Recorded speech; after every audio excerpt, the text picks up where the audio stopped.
listening to episode 241 of the Small and Supercharged podcast with Ria Freeman.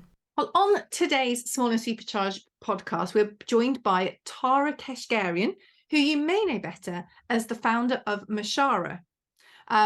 Many interesting words to talk about. Again, I've seen your brand for so long online, and I just watched, actually before I press record, the vlog you made introducing the brand, just so I got the pronunciation correct. Mm-hmm. So can you tell us a bit about you and the beginnings of your brand?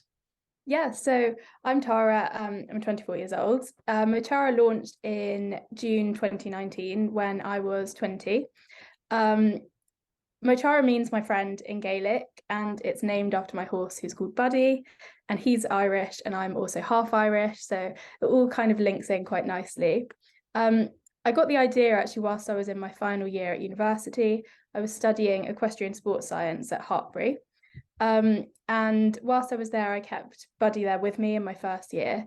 And I wanted to design clothes that you could wear to the yard, but then also wear, you know, to your lectures, to the gym. So design clothes that weren't just for riding, basically.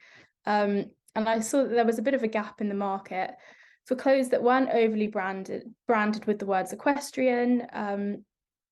And I just wanted things that you could take off your riding boots, you could put a pair of trainers on and you were set to go. You wouldn't get those funny looks of going out in public in your riding clothes, which I'm sure all of the listeners will have experienced that before. You might still smell like horses, but you won't look like you've just been with them. We haven't worked out a way to kind of get rid of that problem yet, obviously. But yeah, it just, as a busy university student, you don't have the time, or as a student with horses as well, you really don't have the time to be changing outfits between all these different activities. And I know it sounds silly, but when you are changing your clothes between kind of the yard, the gym, lectures, going out with friends, it all adds up, and it wastes about an hour a day. And as a busy student with horses, you don't have that time to waste. So yeah, that's where I got the idea from, really, and it's kind of just gone from there. We've been going about 3.5 years now, and yeah, I absolutely love it. No, I have to say, I absolutely adore Hartpury. I do a bit of guest lecturing up there, and the facilities are just incredible for horses as well. It's just amazing. And I think you're right. Even now, I hate getting changed between doing different things a day. If it's just the two things, you sort your horses and then you're going out, that's one thing. But then when you know you've got to come back and then you've got to do the dog or do the horses or do something else, and you just spend your whole life shedding your clothes, and then they need to be washed, and then it's not good. It's not practical. It's not practical. And it's a pain in the neck. And also, you know, when you, especially at the moment we're recording this and we've got 6 inches of snow here, I also don't like getting into cold clothes that often. So again, if I've got warm, the last thing I want to do is then go, put all cold clothes on. But I do have issues with the heat anyway. So I have actually got one of your base layers on today, and I'm very, very toasty. So did you really find at that time there just wasn't anything out there that ticked that box? I mean, I see a lot of clothing, a lot of product generally, and a lot of it is very highly branded. And to me personally, I'm not a big fan of the big branding. I like the subtle branding. But what sort of was there just nothing out there that you thought ticked the box? Yeah, there was definitely a bit of a gap in the market. I think we got in there at a really good time, just before lockdown as well. Lockdown kind of gave people the chance to set up their own brand. So we were very lucky that we got in there at the right time. We got our name out there. But in answer to your question, yeah, there was definitely a niche. I'm the same. I don't like things that are really branded, especially with the words equestrian. Like you then you feel like you can't wear them into other activities. And also things that were durable, hard wearing, wash well. I think that's really, really important. You want to be able to buy things that are going to look the same after 100 wears as they did when you first bought them. And I think that's what we do really well. If you look on our website and read the reviews, everyone comments about how well fit their Mochara items wash, and I think that is so important. But yeah, there was definitely a gap in the market, just for good quality basics that were affordable as well. Because obviously, I am my own customer at the end of the day, but before the brand launched, I found that you could either go out and buy things that were affordable, but the quality wasn't there, or at the other end of the kind of market, you've got things that are high end, they're quite high priced, the quality's there, but they're not affordable. So I did think that there was a big gap in the market for things that could include everyone and was accessible to everyone. And I think also what I've really found is that, and this wasn't my aim when I first launched the brand, I initially thought that it was going to be girls my kind of age, so girls maybe from 14 through to say 30 who were going to be our biggest customers. What I've found is because everything is so minimally branded, the colors are all quite muted, everything works well together, we're actually selling our clothes to girls from kind of 6-7 years old all the way up through to 80 years old, because they are so simple. It's hard to dislike them, and our range is now growing quite significantly, that perhaps you might not like this color, but there is always going to be a certain color that you're going to like. I couldn't agree more with that. At Your Horse Live, you had a really lovely stand that showed a lot of what you do, and I'm a sucker for anything around the burgundy end of the spectrum, or navy, and there were loads of different colors in that area. There were kind of some more sort of vibrant ones as well, had the classics like the whites, navies, black, all of those. I think because they're timeless classics, really. They do work with anything, and you can put different clothes over the top to make it a younger look or a slightly older look. Exactly. So that's a really great place to be. So what was the first product that you launched with? So we actually started with a fairly large, I'm not going to say maybe not large, but a bigger range than most startups would launch with. We started with leggings in 2 colors, base layers in 4 colors, I think, our half zip sweatshirts in 3 colors, and a couple of competition shirts. So we had a decent range to start with, and it's just grown from there, really. Our products have stayed very similar. We still have those base layers in those 4 colors. We've still got those leggings in those 2 colors. We've still got the half zips, but the colors and size ranges that we're now offering have grown significantly. So the base layers, I think we've got 15 colors now. Wow. Leggings, we've got about 12 different colors, and the half zips, which are no doubtably one of our most popular products, we've got in 10 colors, I think, and we're always looking for new colors of those, because they're so popular. We've got customers that they've almost become a bit of a collector's item. We've got customers that already have the full range, and they're always contacting us saying, please bring out some more colors, I want to continue to grow my range. So we're always working to develop new colors. What you want is customers who are collectors. That's the dream right there. Mm-hmm. So do you design all the pieces yourself, or how does that side of it work? So yeah, at the end of the day, I am my own customer. I launched the brand kind of for myself.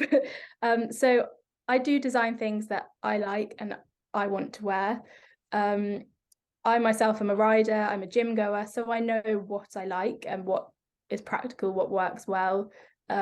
So yes, I come up with the ideas myself and perhaps the colors a little bit myself, but I do work with a designer who helps me bring my ideas to life, really, and who also give me tips on kind of what predicted trends and what colors are going to be coming into fashion for that. We work about 6 months in advance ahead, so they will help give me an insight into what kind of colors are going to be popular. So whilst yes, I do design things myself, I do have some help.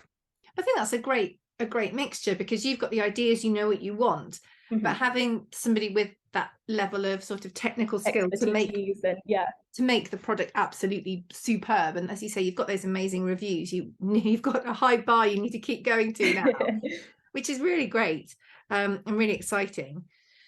So what kind of point, because it's nerve-wracking launching a new business, it's nerve-wracking being a small business. At what point did you kind of think, oh, I think I'm onto something here? I think for us, so we launched in June 2019. Then in October 2019, we went to our first trade show. We went to Hoy's, which I think was probably fairly early on to go to your first show. So it was quite daunting. We had this tiny little stand. It was about 3 meters by 3 meters. So it was really a box. You could fit no more than about 5 customers on the stand.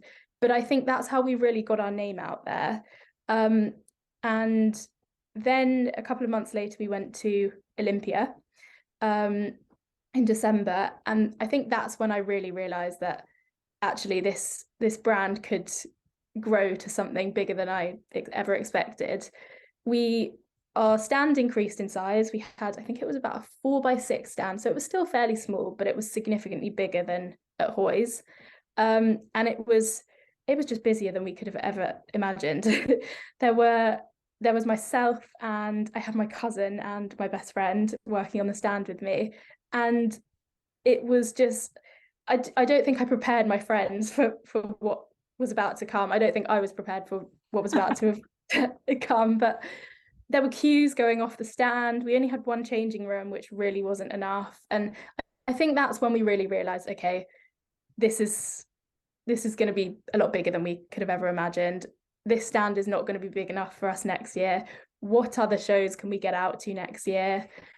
But then COVID happened, which no one could have really predicted. That threw a bit of a spanner in the works. But we were so lucky that we did go out to those trade shows so quickly after having launched, because that's what got our name out there. And actually, then COVID wasn't a particularly bad thing for us.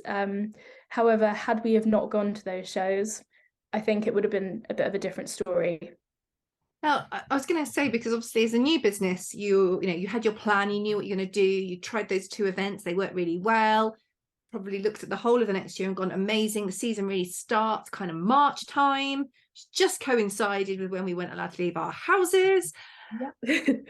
And then another thing we saw during COVID was a lot of people were starting their own businesses, and a lot of people were purchasing items and having names printed on them. Mm-hmm.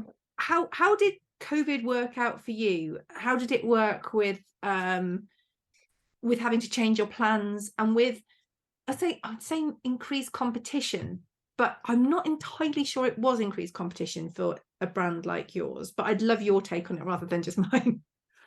So there were definitely pros and cons to COVID. Like I just said, we were very lucky that we got our name out there. So actually, we were able, during COVID, it gave us time to continue to grow the brand, but also people already knew us. People had been furloughed, so a lot of people were at home working from home. And that also gave people the chance to, exercise more, go out walking, because that was one of the few things we were actually able to do. And obviously, exercising more, you need clothes to work out in. So actually, people continued to shop with us. People still had their horses to look after, so they still needed clothes that they could go and wear to the yard. So actually, there were definitely positives to it. But like you said, it did give people the time to start their own businesses, which the equestrian market now that we are in, it has become a little bit saturated. There are a lot of similar brands popping up, but I think we were very lucky that we got in there at the right time. I think if I came to my parents now and said I'd like to set up an equestrian clothing brand, they would say absolutely no way. There's too many already. Don't do it. Whereas when we launched the brand, there weren't that many similar brands. So yeah, there's pros and cons, but we were lucky to get in there at the right time. And did you find that during COVID your business continued to grow? I mean, I know you've got quite a substantial following on Instagram particularly. Did you find that grew during COVID and you were able to develop that community more that you'd started in real life?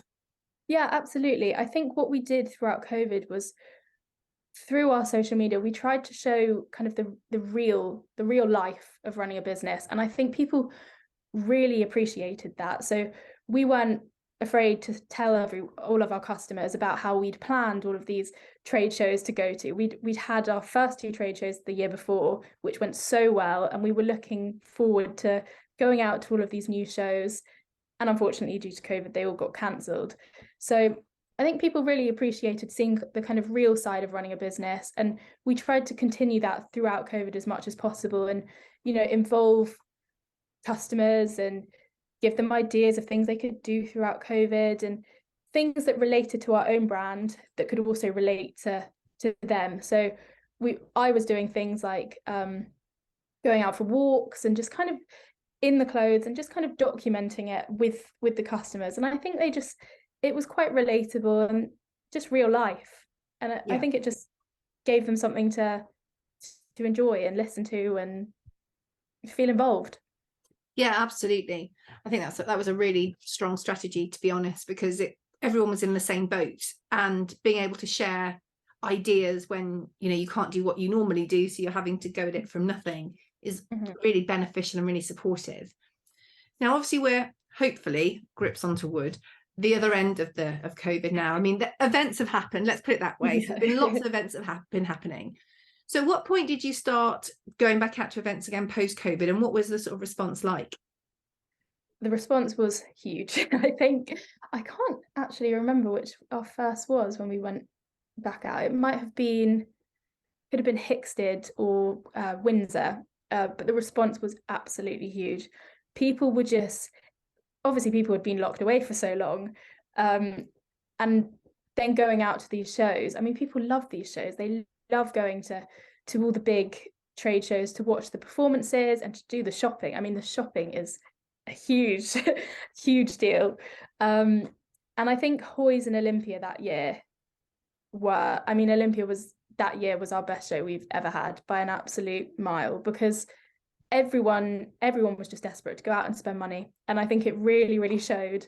And actually that was our biggest stand we'd ever had there. I think we had a 6x10 stand, so it was significantly bigger than, but we knew that it was going to be popular. We had this feeling that everyone was going to be desperate to go out and spend. And I think the thing about these shows is people do literally just want to walk around with shopping bags. They want to touch the clothes, they want to feel the clothes, try them on. And there's something slightly different about actually being able to try on the clothes in person and buy them there rather than just buying online. So yeah, the shows were absolutely amazing. Yeah, I don't think anyone could have imagined how big they were going to be. So thinking about your sort of whole journey to date, I think any business journey has plenty of highs, thank goodness, and a fair whack of lows as well. So what is there any kind of standout lows for you so far? We are going to go high afterwards, but are there any sort of lows that you can think of that you thought, oh God, this is hard? I mean, I wouldn't say we have any in particular, which is probably not the answer you're looking for. That's fine. It's all good. We have been quite lucky in what we've done. We've have had a lot of luck. I think for me, what I really didn't. So the reason I set up my own brand was because I didn't want to work a 9-to-5 office job. Yeah. I wanted more flexibility, which obviously now I do have. I can go out to the gym if I want to. I can go out and ride my horse. But the hours I work now are significantly longer than if I worked a 9-to-5 job, which I really didn't expect. I was slightly naive in that I thought, I can be a hell of a lot more flexible, which I can.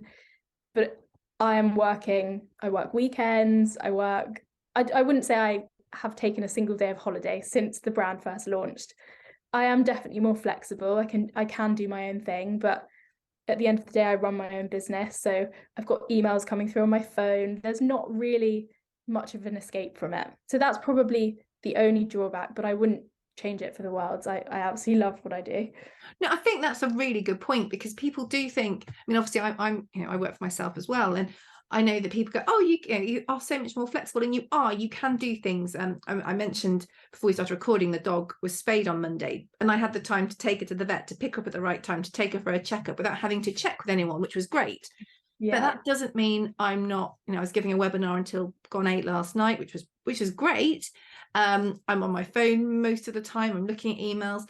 Yeah. It's a different kind of relationship though with work, I think, because that it's you're nurturing your own thing, really. Exactly. Yeah, at the end of the day, everything that I do kind of reflects directly on me, so I want to be able to do it to my best ability, and if that means I have to work harder than most other people, then so be it. Yeah, no, I think that's really good, because people do go into self-employment for lots of different reasons, and yeah, flexibility is one, but there is a payoff to that. Whilst you can be flexible, the work still needs to get done. Mm-hmm. But on a much higher note, better note, highs? Are there any standout highs that you've had so far?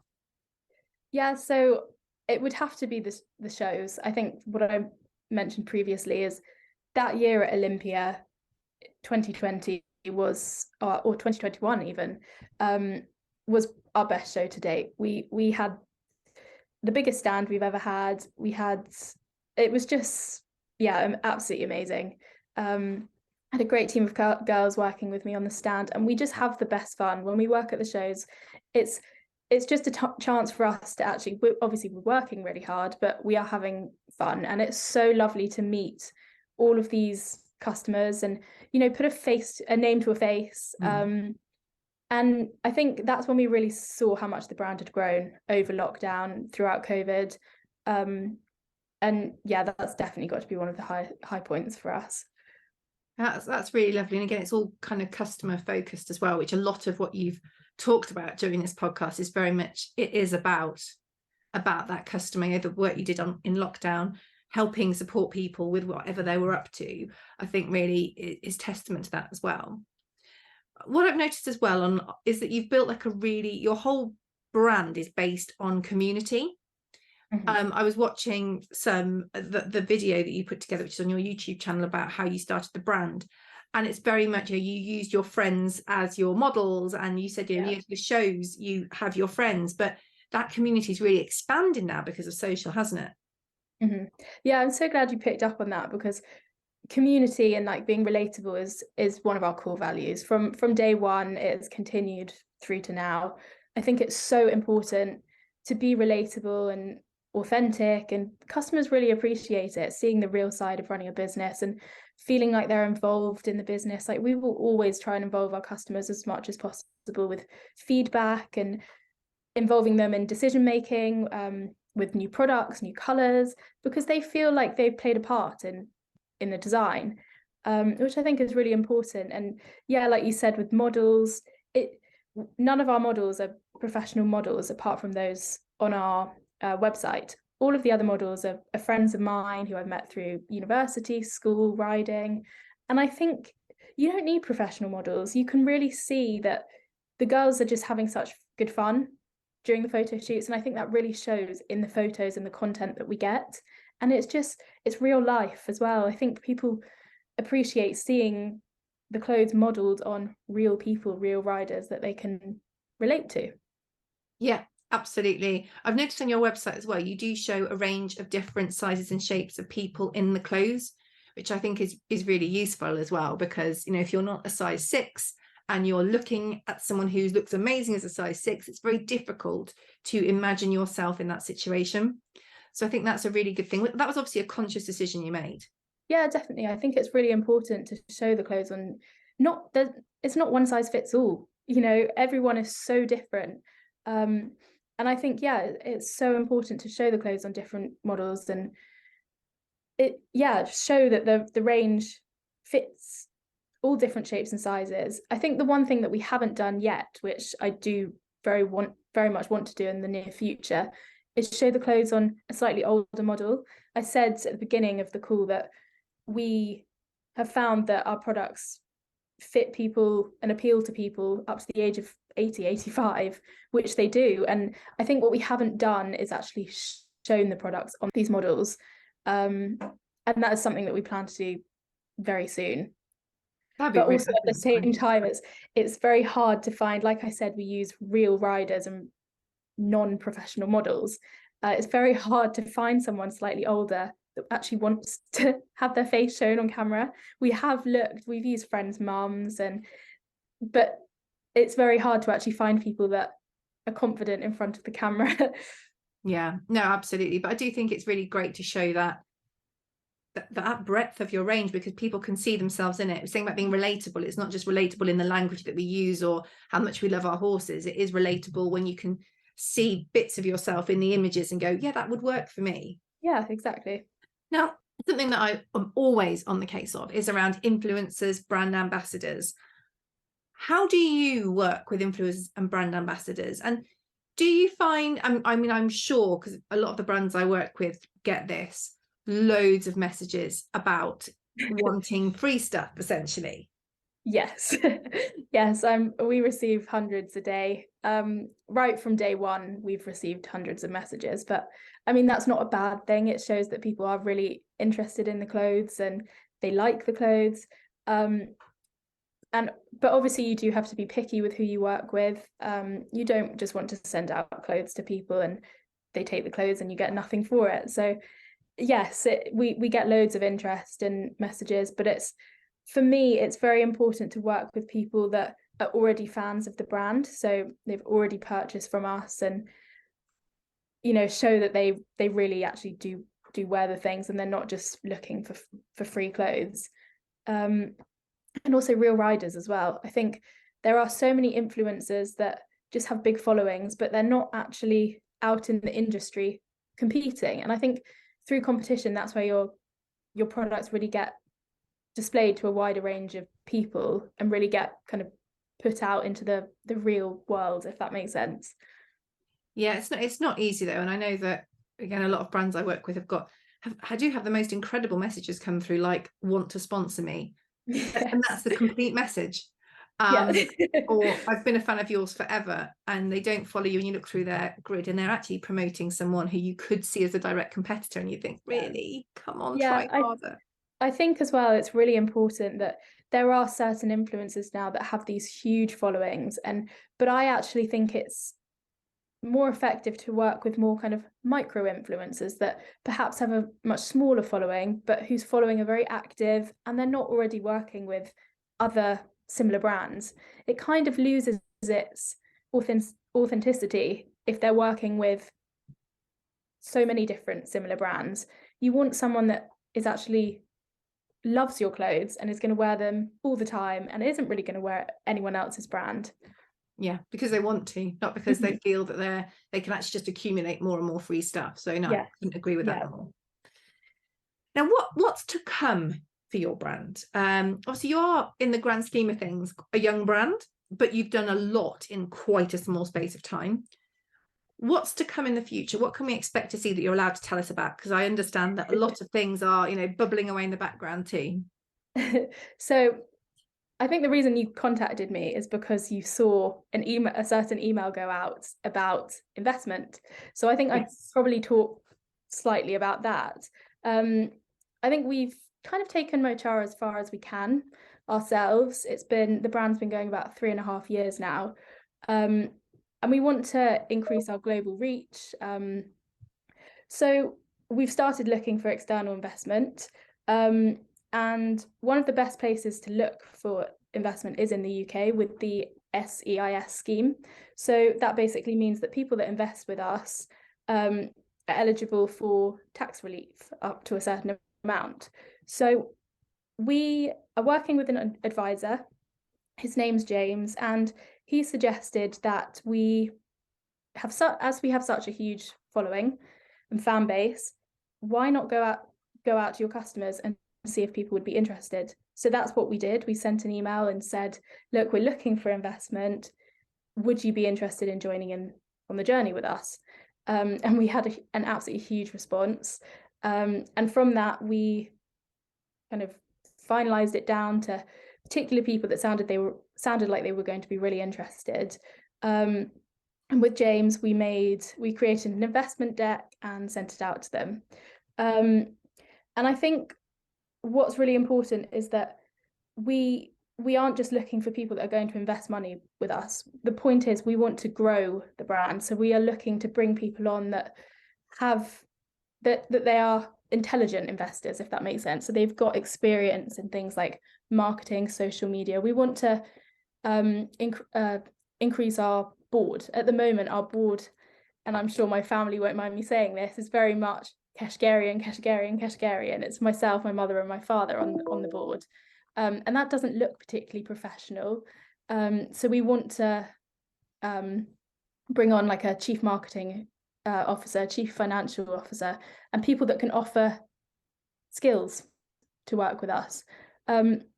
So with this investment, we're looking to increase marketing and advertising, product design, because in order to grow your brand, you need to constantly have fresh and current new products. So a lot of the investment will go into product design, and inventory purchase as well. And like I said, strengthening our team. And how's that been going? What's the kind of timeline for it? Because I can't quite remember when you sent the email out, because it was, if I remember rightly, I think it was just before Christmas time, I think. Yeah. So it's not a particularly fast process, and it shouldn't be a fast process, because you want to make sure that people that are investing in your business are the right people for you. But at the moment, we've kind of nailed it down to a few individuals who we think are really suited to the brand and are already customers of the brand. So we know that they like the brand, they know what we're doing. So at the moment, we are in the process of having calls with different people, and just taking it to the next stage, really. And actually, after this call, I'm going off to a meeting with with two people that are looking to invest. So it's definitely reaching its final stages, which is really, really exciting. That's really exciting. And obviously you said that's going to help you in lots of different ways, but will it also mean that, I mean, just on a really simple level, when you'll go to perhaps more shows, have a bigger presence, because we know how expensive shows are to attend, but equally when you get to a certain size of stand, it kind of draws people in, doesn't it? It's a weird bit of maths going on there. Yeah, absolutely. So we already go to a lot of the main shows over here, but in March 2021, we launched in the US. So a lot of the investment will go to the US and try and help us grow, because the US is a huge place. I feel like we've cracked the UK, but the US is a huge, huge place. So we want to go to as many different shows in the US as possible. And yeah, just continue to grow the brand. And like I said, you've got to keep products fresh, current. So, and what works in one country might not necessarily work in another as well. So I think there's a lot of products that in the US that I feel like we're slightly behind in the US, in that there are certain things that they want that we don't sell over here. But at the moment, we're kind of in the process of designing those things, and the investment will really help us to take us to the next level in the US and overseas. That's really, really exciting. Is there anything else you would like to share or talk about today? Anything that's been kind of important in your journey, or anything you'd like to share with other people who are maybe thinking of starting a new business, or have identified a space in the market that isn't being fulfilled? Yeah, so a couple of things really. I think for me, when I was at school and university, I was one of those people that didn't have a clue what they were going to do when they left school or left university. I felt like all of my friends knew exactly what they were going to do. They knew what jobs they wanted to do, and they knew what they wanted to go and do at university to get them into those jobs. Some of them even had jobs lined up whilst they were at university. I had no clue whatsoever. And it was only really kind of halfway through my third year, whilst I was in the middle of my dissertation, in the middle of my university exams, that I got the idea. So I'd probably say to people, don't worry if you don't know what you want to do with your life, because you will find, it sounds slightly cheesy, but like the right career path will find you. So just give yourself time and just throw yourself into as many different things as possible, get different experience in different areas, just to find what you really love. And that kind of takes me on to my next point of, don't work a job or don't do something that you don't love, because at the end of the day, you don't want to feel like you're working. I never feel like I'm working a day in my life, because I do what I love. Yes, I am getting lots of stuff done and I am working, but I love what I do, and that makes me want to do it every single day. And I also think advice to people wanting to set up their own businesses as well: find something unique, find a niche in the market, and yeah, make things unique so that you can kind of put your own spin on things. And that is how a business is going to grow, is by doing something slightly different. It creates a bit of a talking point and creates a buzz around a brand as well. Definitely. I couldn't agree more with that. Tara, can you tell us all the places where people can find you online? Yes, so probably the best place is on our website, which is, in the UK would be www.mochara.co.uk, and the US would be .com. And then probably through our Instagram and our socials as well. So on Instagram and Facebook, we are just Mochara, Mochara. Thank you very, very much for joining us today. That's been a brilliant talk, and I will be adding to my collection. I have to say, I've got 3 base layers, so I'm not quite the entire wardrobe yet, but we're getting there. Perfect. Thank you so much.